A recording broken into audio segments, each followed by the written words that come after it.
할렐루야. 사랑하고 축복합니다.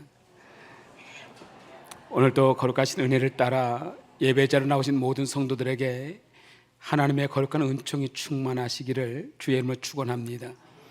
2025 예수 이야기 14번째, 매일의 삶에서 경험하는 복음의 능력이다라는 제목으로 하나님의 말씀을 전할 때에 여러분의 심령 속에, 영혼 속에 큰 울림과 은혜가 넘치시기를 주의 이름으로 축원합니다.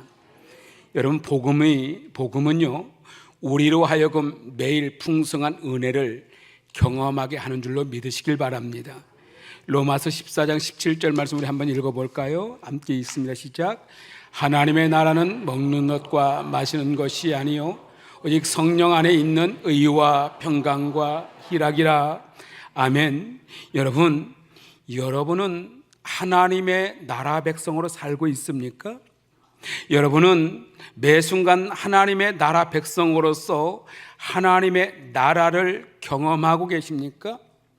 여러분의 삶의 현장 속에서도 어떠한 상황과 환경에서도 하나님의 나라 백성으로 하나님의 나라를 경험한다는 것은 오늘 본문에서 로마서에서 분명히 말하고 있는 것처럼 하나님의 나라는 먹는 것과 마시는 것의 문제가 아니라 오직 성령 안에 있는 의와 평강과 희락이라 말씀하신 대로 우리는 매 순간마다 하나님의 나라 백성으로 하나님의 나라를 경험한다고 하는 것은 어떤 환경 속에서도 어떤 상황에서도 우리는 의와 평강과 희락을 누리는 삶이 하나님의 백성의 삶인 줄로 믿습니다. 이제 하나님의 백성으로서 하나님의 나라를 경험하고 살아가고 있다면 이 로마서의 말씀과 같이 우리는 성령 안에서 의와 평강과 희락과 같은 이 풍성한 은혜를 날마다 공급받고 누리는 것이 정상입니다. 이게 성도의 삶이고 교회 안에서만이 아니라 여러분의 삶의 모든 매 순간마다 의와 평강과 희락을 누리는 것, 이것이 하나님의 백성의 삶인데, 그렇다면 여러분 다시 한번 묻습니다. 여러분 누리고 있습니까? 어떤 환경에서도 상황에서도 어떤 일 속에서도 때로는 십자가 앞에서도 이 의와 평강과 희락을 누리고 계십니까? 여러분, 누리고 싶지만 누리지 못하는 것이 우리들의 모습인 것 같아요. 이유가 왜일까요? 왜 하나님은 끊임없이 우리에게 이런 은혜를 공급하고 계시는데도 불구하고 우리는 왜 이러한 하나님의 나라를 누리지 못하고 있을까요?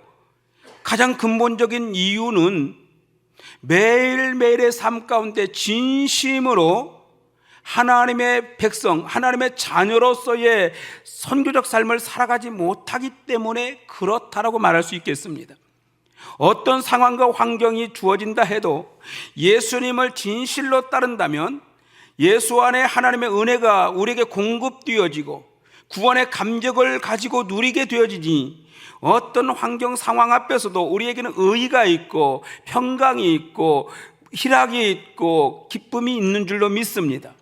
그렇다면 우리가 지금 이 은혜를 누리려면 어떻게 해야 되겠는가 하는 문제죠. 여러분, 우리가 잘 누리지 못하잖아요. 하나님의 백성이라고 말하지만 실질적으로 나의 삶의 현장에 가면서 근심이 더 앞서가고 걱정이 앞서가고 눈물거리들이 왜 이렇게 많은지요. 여러분, 우리나라 2024년 기준 종교 분포를 얼마 전에 발표를 했는데 관심 있게 제가 본 적이 있습니다. 2024년을 기준으로 해서 우리나라 대한민국에만 교회가 5만 6천 개가 있답니다. 그리고 국민의 17%인 876만 4,866명이 기독교인이라고 본인을 소개했습니다. 이 숫자는 대한민국 종교인 중에 가장 많은 숫자이기도 합니다. 그런데 문제는 이렇게 많은 5만의 교회가 있도록 전국 방방곡곡 동네마다 교회가 없는 곳이 없는데, 그리고 거의 1,000만 명에 가까운 사람들이 현재 우리 대한민국의 그리스도인으로 살아가고 있는데, 그럼에도 불구하고 우리의 삶 속에서는 진정한 그리스도인으로 살아내지 못하는 일들이 허다합니다.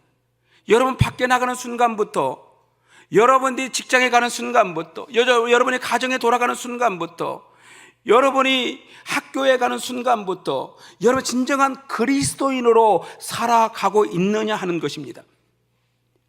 우리도 물론 그렇게 살고 싶겠지만 우리가 예수님을 믿는데 따르지 못하는 이유가 무엇일까? 예수님을 좋아하는데 따르지 못하는 이유가 무엇일까? 왜 하나님의 자녀라고 하면서도 하나님의 나라의 은혜를 누리지 못하고 있는 것일까? 오늘 말씀을 통해서 그 답을 좀 얻어봤으면 좋겠어요. 왜 그러는지. 그래서 오늘 말씀을 통해서 가장 먼저 우리는 왜 누리지 못하는가라는 이 질문 앞에 우리가 분명히 알 수 있는 것은 우리가 예수님을 진정으로 온전히 알지 못하는 데서 문제가 있는 겁니다. 온전히 알지 못하기 때문에 그렇다는 것이죠. 우리 29절 말씀을 우리 한 목소리로 읽습니다. 시작. 또 물으시되 너희는 나를 누구라 하느냐? 베드로가 대답하여 이르되 주는 그리스도시니이다. 아멘. 여러분, 예수님께서 어느 날 갑자기 제자들에게 묻습니다. 너희는 나를 누구라 하느냐? 라는 이 질문을 갑작스럽게 제자들에게 하십니다. 그런데 이 제자들에게 이 질문을 하기 전에 28절에서는 예수님께서 뭐라고 하면 무리들에게 들었던 이야기를 예수님께 보고하는 장면이 나옵니다. 다른 사람들이 나를 누구라 하더냐? 지금까지 예수님 얼마나 많은 사람들이 따랐습니까? 5,000명이 물고기 2마리 보리떡 5개로 한 곳에서 먹으면서 예수님을 바라보던 그 무리들이, 끊임없이 예수님을 따라다녔던 그 무리들이 나를 누구라고 하더냐라고 말할 때 그때에 많은 제자들이 이렇게 보고합니다. 세례 요한, 엘리야, 더러는 선지자 중에 하나라고 합니다라고 그 무리들은 예수님을 그렇게 이해했습니다. 예수님을 정확하게 알지 못하고 예수님을 정확하게 이해하지 못했어도 그들은 무리가 되어 따랐습니다. 끊임없이 예수가 있는 곳에 따라갔고 그분이 가는 곳에 앞서가서 다른 박질에서 미리 가 있었고 그분이 나눠주는 물고기 2마리 보리떡 5개를 먹어 받으면서 기적이다 하면서 그를 따랐습니다. 무리들은 정확하게 예수님을 모르고 누군지 모르지만 무조건 따랐어요. 왜? 좋은 사람이니까, 자기에게 유익이 되니까, 기적을 일으키는 분이니까, 좋은 말씀을 전해주시는 분이니까, 악한 귀신들을 쫓아내는 분이시니까, 또 병든 자를 치료해 주시니까 따랐습니다. 예수님이 누군지 모르고 따랐습니다. 그럼 너희는 나를 누구라 하느냐? 무리들은 세례 요한이다 하고 무리들은 엘리야라 하고 무리들은 선지자 중에 하나라고 말하는데 그럼 너희는 나를 누구라 하느냐? 라고 질문합니다. 이때에 베드로가 정확하게 대답합니다. 주는 그리스도이십니다. 이렇게 고백합니다. 그런데 여러분, 우리는 이 자리에 있는 여러분들이요, 여러분들 스스로 예수님의 제자라고 말합니다. 그런데 여러분들이 이 자리에 계신 우리 성도들도 아마도 너희는 나를 누구라 하느냐 이 질문 앞에 다 각자의 다른 대답을 하게 될지도 모르겠습니다. 제가 서울에 있을 때 잘 알고 지내던 분이 있었습니다. 그분은 어려서부터 신앙생활을 참 잘했던 분이고요, 세상적으로도 굉장히 성공해서 내노라 할 정도로 귀한 직장을 가지신 분입니다. 그리고 그분은 교회 안에서도 아주 신실한 장로님으로 섬기고 계셨던 분입니다. 하루는 저하고 만나서 좋은 횟집에 가서 식사를 하는 중에 제가 기도를 하면서 예수의 이름으로 축복하며 기도합니다 라고 말했더니 그분이 냄뜻 저에게 이런 말을 합니다. 목사님, 저는요 기도할 때에 시시해서 예수의 이름으로는 기도하지 않습니다. 시시해서 예수의 이름으로는 기도하지 않습니다. 저는 아버지에게 기도해야지 왜 아들에게 합니까? 아주 굉장히 자랑스럽게 큰 소리로 그런 말을 하는 걸 봤습니다. 여러분, 예수의 이름이 시시합니까? 그분에게는 시시한 이름이었습니다. 그러니 예수의 제자로 살아간다는 것이 불가능하겠지요. 베드로는 뭐라고 대답합니까? 너희는 나를 누구라 하느냐 했을 때 그리스도이십니다. 기름 부음 받은 자 메시아이십니다. 만왕의 왕이십니다 라고 고백을 했습니다. 옳습니다. 정확한 대답 맞습니다. 그런데 뒷부분을 보면 베드로마저도 그의 고백과는 달리 예수님을 온전히 알지 못하고 있었습니다. 31절로 32절 말씀 우리 한번 읽어볼까요? 함께 봅니다. 시작. 인자가 많은 고난을 받고 장로들과 대제사장들과 서기관들에게 버림받으여 죽임을 당하고 사흘 만에 살아나야 할 것을 비로소 그들에게 가르치시되 드러내놓고 이 말씀을 하시니 베드로가 예수를 붙들고 항변하매. 여러분, 예수님은 십자가를 말씀하십니다. 너희는 나를 누구라 하느냐는 이 말에 주는 그리스도이십니다. 만왕의 왕이십니다. 우리의 구주이십니다 라고 말했으면서도 불구하고 막상 예수님이 십자가를 말하고 나니까 베드로가 말합니다. 항변하였다. 항의하였다. 아니 예수님이 어떻게 십자가를 질 수 있습니까? 아니 예수님이 뭐가 잘못해서 십자가를 다 지십니까? 여러분, 잊혀진 제자도라고 하는 책을 썼던 달라스 월라더 교수님께서는 이런 이야기를 한 적이 있습니다. 많은 기독교인들이 그리고 현대를 살아가고 있는 복음주의 성도들이 천국을 들어가기 위한 예수는 믿지만 오늘날 천국을 살기 위한 예수는 믿지 않는다. 여러분 무슨 말인지 알겠습니까? 내가 죽어서 천국에 가기 위한 예수는 믿고 있는지 모르지만 지금 오늘 이 현실에서 하나님의 임재와 영광을 경험하게 하는, 하나님의 나라를 경험하게 하는 예수는 믿지 않고 있다. 그러면서 그러한 그리스도인들을 향하여 달라스 월라더 교수님은 뱀파이어 크리스찬, 십자가의 피만 빨아먹고 있는 크리스찬이다라는 경고를 내린 적이 있습니다. 여러분, 나중에 죽어서 여러분들은 천국 갈 자신 있으시죠? 그 십자가의 보혈로 여러분 천국 간다고 자신하시죠? 그러나 오늘 이 시간에, 오늘 여러분의 가정에, 여러분의 직장에서 나중에 죽어서 가는 천국이 아닌 오늘 하나님의 나라를 누리고 있습니까? 만약에 이걸 누리지 못하고 십자가의 보혈로 천국만 가기를 원한다면 우리는 죄송한 말이지만 예수의 피만 빨아먹는 뱀파이어 크리스찬이라고 이 혹평했던 이 소리를 우리는 귀담아 들어봐야 합니다. 우리가 예수님을 믿는다 하면서도 오늘 천국을 살게 하는 이 복음의 능력을 온전히 알지 못하기에, 십자가의 은혜를 온전히 알지 못하기에 내가 십자가를 져야 된다고 했을 때 베드로는 예수를 고백하면서도 막상 십자가를 말하니까 항변하면서 어떻게 예수님이 십자가를 다집니까? 왜 죽습니까? 왜 내가 예수님을 믿는데 왜 내게 이런 문제가 일어납니까? 얼마 전에 이런 뉴스를 본 적이 있습니다. 대통령이 파면한다 라는 말 한마디에 어떤 크리스찬이 털커덕 주저앉으면서 어찌 예수님이 아니면 하나님 왜 이런 일이 있습니까? 하고 주저앉았다는 그런 뉴스를 본 적이 있습니다. 여러분, 사랑하는 성도 여러분, 오늘 십자가 앞에서도 예수가 고백되어지길 주의 이름으로 축원합니다. 여전히 오늘 현실에서 내 뜻이 우선이고 내 생각이 우선이고 내가 계획하는 것이 우선이고, 이 현실에서는 예수님을 믿는다 하면서 막상 나에 가서 십자가 앞에서는 털썩털썩 주저앉고 괴로워하고 힘들어하면서 항변하면서 따지면서 그렇게 살아가는 우리들이 얼마나 많은지 모릅니다. 사랑하는 성도 여러분, 저와 여러분 모두가 예수님을 더 깊이 알아가기를 원합니다.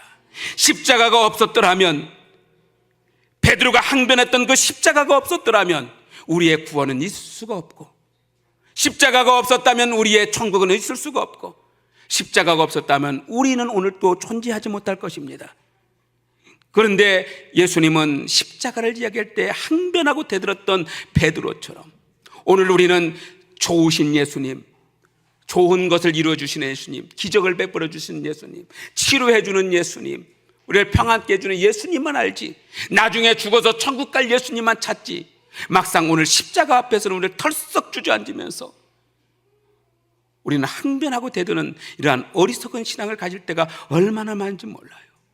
예수를 알기를 주의 이름으로 축원합니다. 항상 예수님의 길이 최선의 길임을 믿으시길 바랍니다. 항상 예수님의 정답임을 믿으시길 바랍니다. 사람은 실수할 수 있지만 여러분, 하나님 예수님은 실수하지 않는 분이십니다.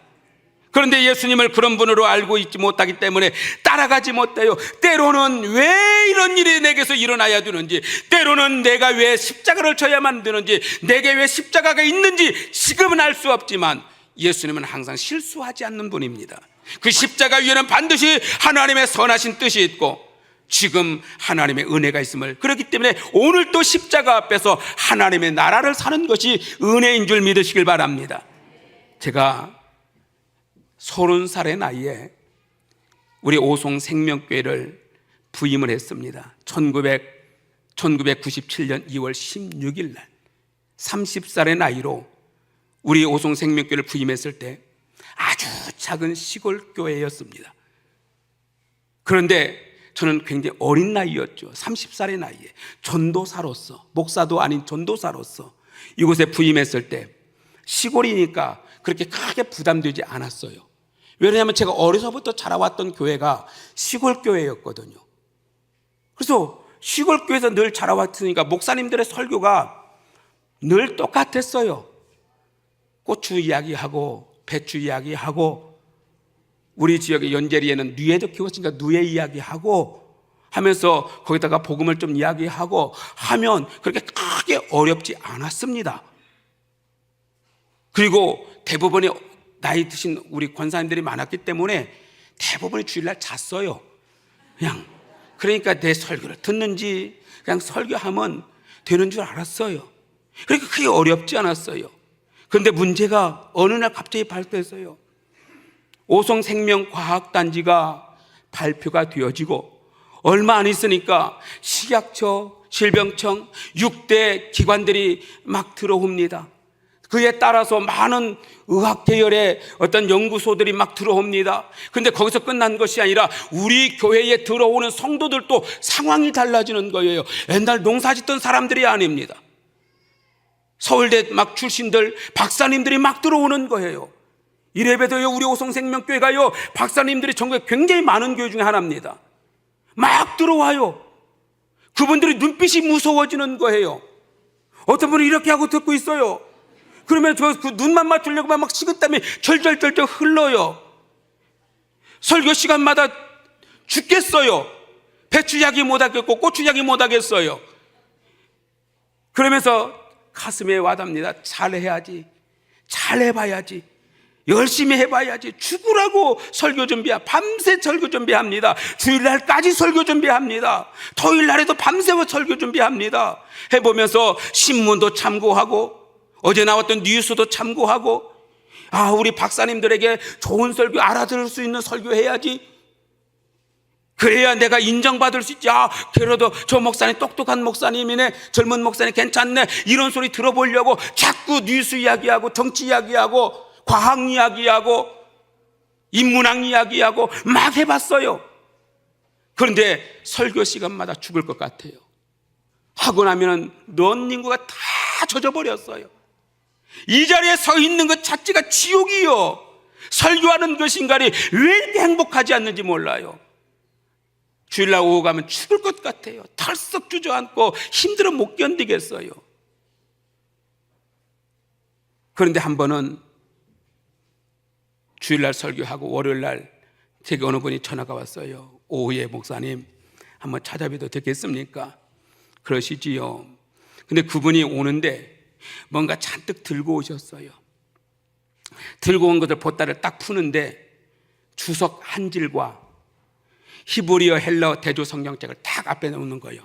목사님 설교할 때 참고하세요. 얼마나 가슴이 아픈지요. 이분에게 내 설교는 진짜 엉터리였던 거죠. 목사님 참고하세요. 내놓는 순간에 얼마나 힘들고 속상한지 제가 그날 바로 짐 싸갖고 아무도 모르게 기도원에 들어갔어요.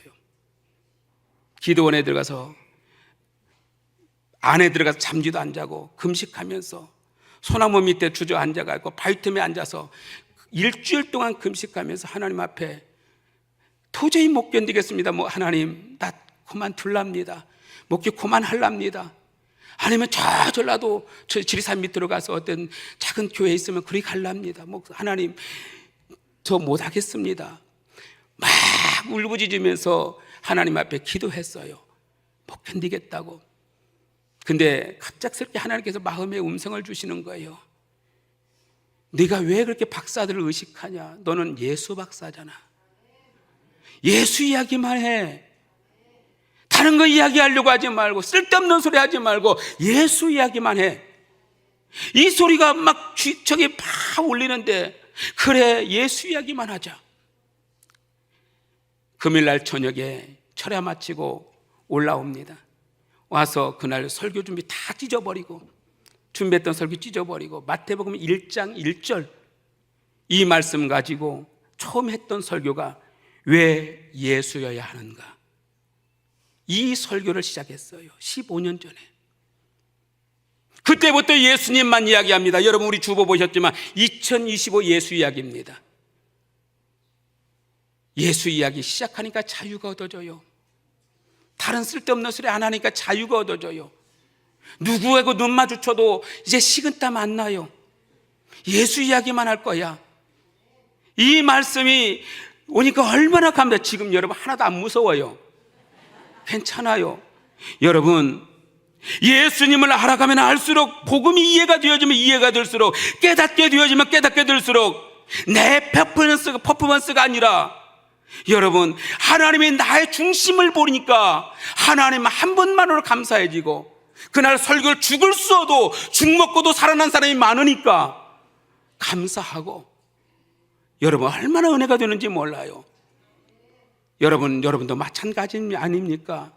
지난 주일에 말씀을 드린 것처럼 복음을 바로 알게 되면 내 삶은 똑같을지 몰라요. 그러나 내면이 변화되는 겁니다. 내 안에 예수가 쌓이는 거예요. 내 안에 예수가 계시는 거예요. 그러니까 내 안에 다른 것이 다 떠나가는 거예요. 예수가 드러납니다. 말에서, 언어에서, 행동에서 예수가 드러나는 거예요. 이게 선교적 삶이 아니겠습니까? 대단한 것이 선교적 삶이 아니라, 대단한 것이 예배적 삶이 아니라, 내 안에 예수가 쌓이고 내 안에 예수가 드러나는 것, 내 모습으로, 내 말로, 내 눈빛으로 예수가 드러나는 것이 선교적 삶인 것입니다. 사랑하는 성도 여러분, 예수를 바로 알아가기를 주의 이름으로 축원합니다. 그리하면 우리는 달라지는 거예요.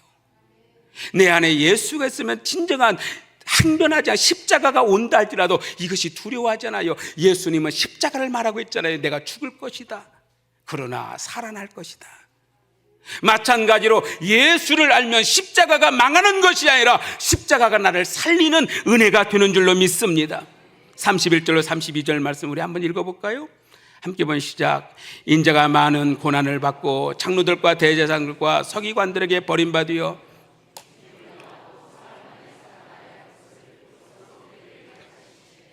드러냈고, 이 말씀하시니 베드로가 예수를 붙들고 항변하며, 문제는 베드로가 몰라서 십자가를 거부한 게 아니라 알면서도 거부하는 거예요. 우리도 마찬가지 아닙니까? 복음이 뭔지 알잖아요. 예수가 누군지 아시잖아요.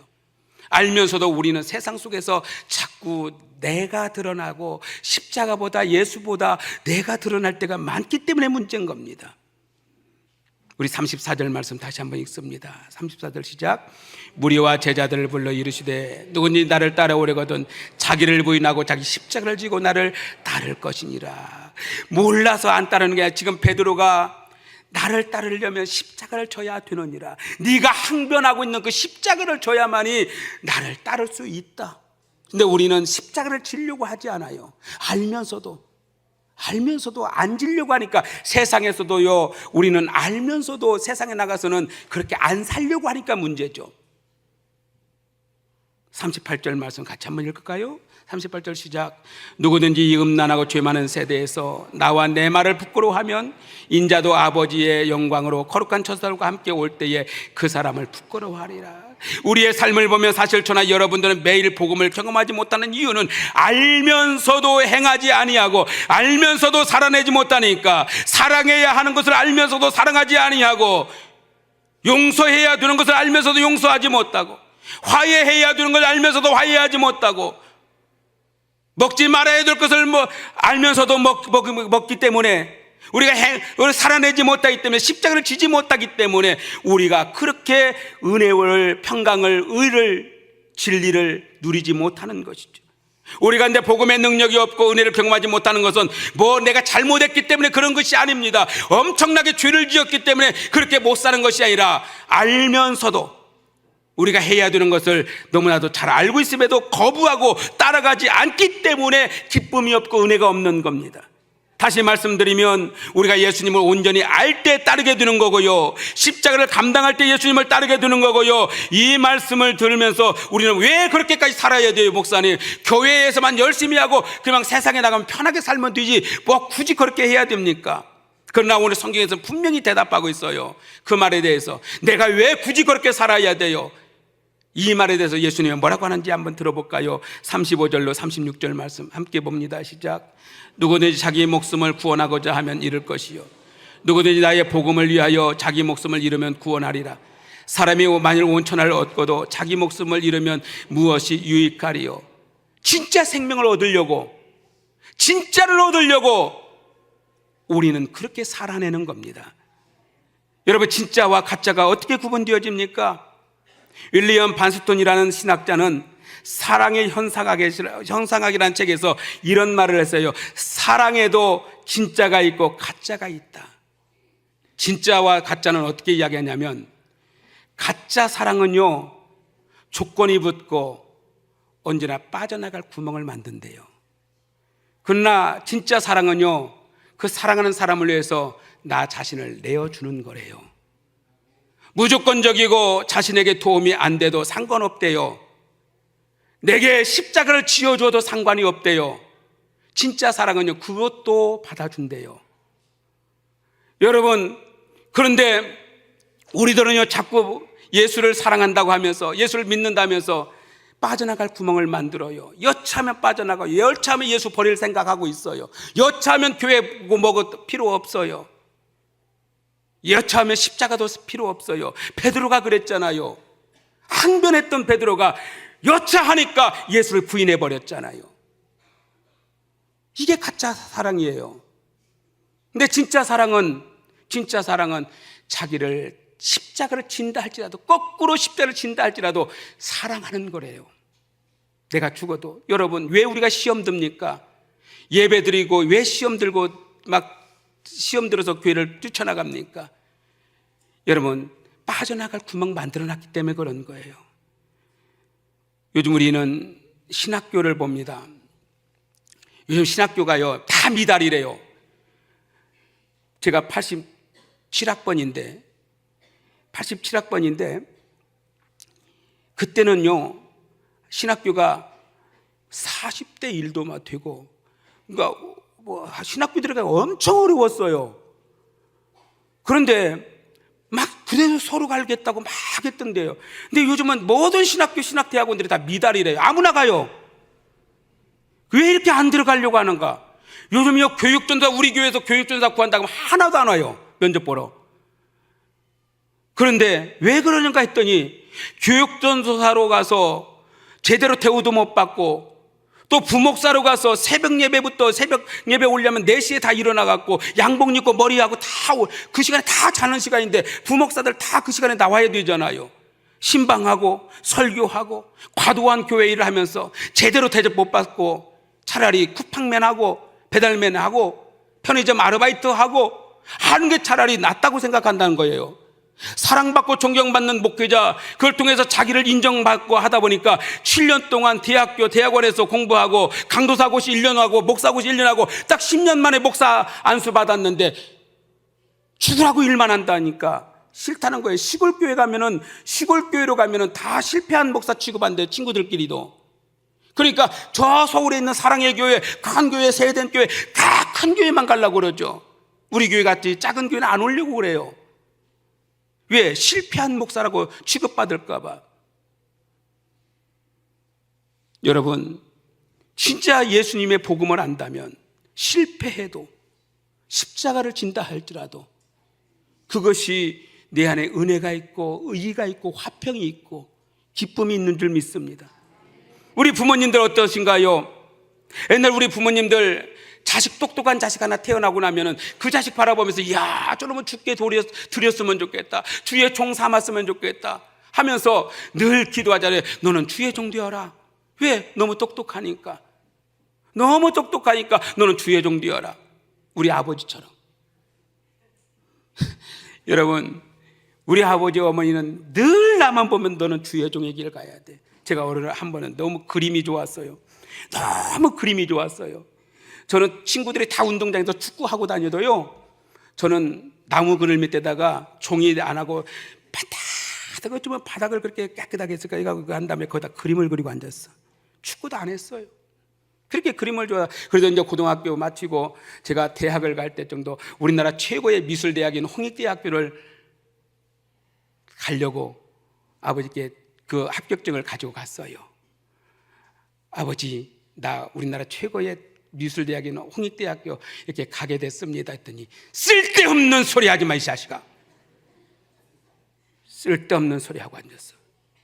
너는 주의 종 돼야 돼. 너는 주의 종 돼야 돼. 쓸데없이 무슨 그림을 그려. 이게 아버지 첫마디였어요.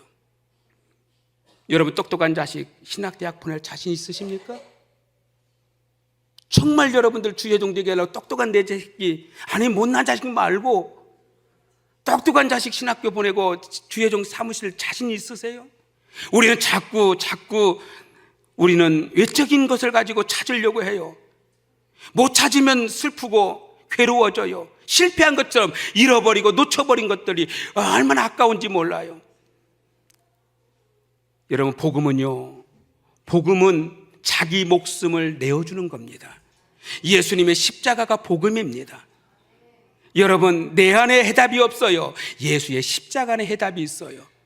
여러분, 세상에 나가서 복음의 능력 있게 살려면, 여러분이 하나님의 의와 평강과 샬롬을 누리며 살기를 원한다면, 십자가가 내 앞에 있어도, 때로는 실패가 내 앞에 있어도, 때로는 고통이 내 앞에 있어도, 때로는 어려운 문제가 내 앞에 있어도 여기를 통해서 여러분 살게 하신 하나님, 다시 회복시키는 하나님, 부활하신 하나님을 만나기를 주의 이름으로 축원합니다. 그렇기 때문에 복음이 필요한 거죠. 매일의 삶에서 오늘 복음을 경험하고 내일 또 복음을 경험하고 십자가 앞에서 복음을 경험하고 사망 앞에서 복음을 경험하고 가정의 자녀들 바라보면서도 복음을 경험하고 때로는 사업적 어려움을 통해서도 복음을 경험하고 하나님의 나라를 경험할 때 이것이 의와 평강과 하나님의 은혜와 평강이 여러분에게 넘치나게 될 줄로 믿습니다. 말씀을 맺습니다. 오송생명교 성도 여러분, 복음이 중심이 되는 선교적 삶을 살고 계십니까? 오늘 여러분 예수보다 앞세우는 일이 없기를 바랍니다. 예수를 바로 알기를 원합니다. 예수를 따르는 길이 때로는 십자가 길일 수도 있습니다. 십자가를 져야만 되는 일일 수도 있습니다. 나를 죽일 수도 있습니다. 그러나 그 십자가의 복음이 우리 삶을 새롭게 부활시킬 줄 믿습니다. 그리고 진정한 하나님의 나라를 경험하게 하는 은혜가 될 줄 믿습니다. 십자가 내 등에 지고 죽을 것 같아 하지 마시고 저처럼 십자가가 있을지라도 이것이 우리를 살리는 은혜가 있음을 믿고 고백하는 우리 모두가 되어지기를 주의 이름으로 축원합니다. 기도합니다. 감사합니다. 하나님,